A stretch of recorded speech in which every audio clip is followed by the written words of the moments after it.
lingkod ng tahanan,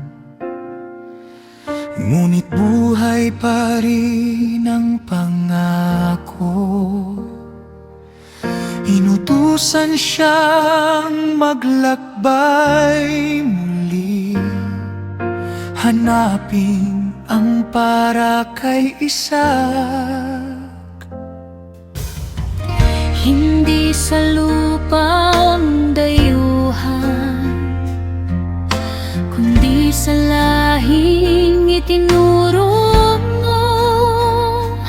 At sa haba ng paglalakbay, panalangin ng kaniyang baon. Sa tabi ng balon sa dapit hapon, nanalangin siya ng tahimik. Ang babaeng may pusong handa tumulong, siya nawa ang iyong piliin. At dumating siyang may tapang, may pitsel at maamong mata. Nagbigay siya ng tubig sa tao, at pati sa mga kamelyo.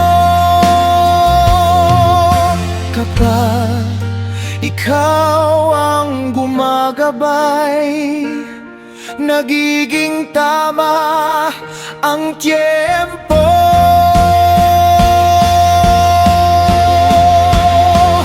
Dinala si Rebecca sa daang iyong hinanda, sa bawat pusong naghihintay ng tapat. May taong darating pa. Si Rebecca sa ilalim ng iyong plano, kapag ikaw sumulat ng kwento, maganda ang dulo nito.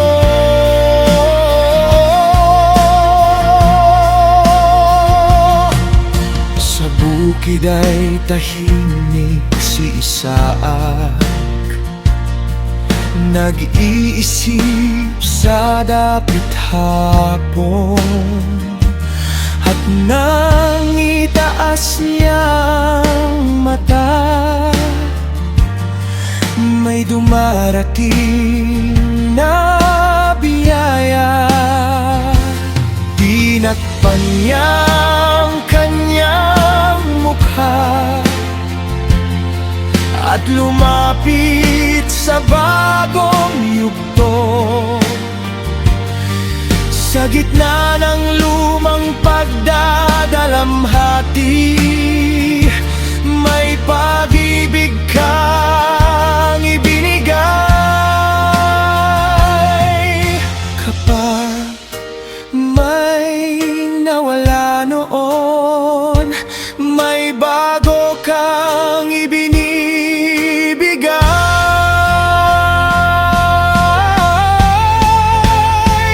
Dinala si Rebecca sa daang iyong hinanda, sa bawat pusong naghihintay ng tapat.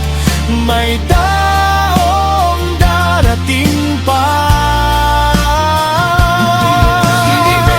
Hindi naliligaw ang tamang tao, hindi nahuhuli ang iyong oras. Sa bawat pusong marunong maghintay, may pag-ibig kang inilalaan.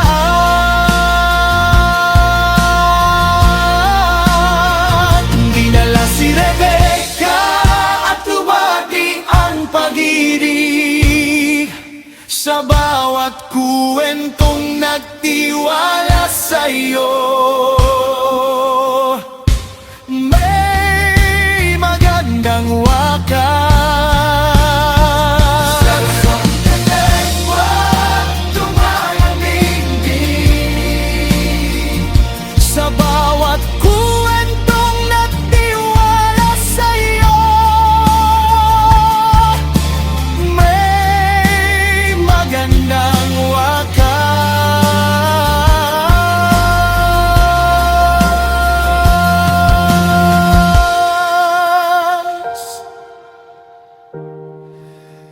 sa iyong tiempo.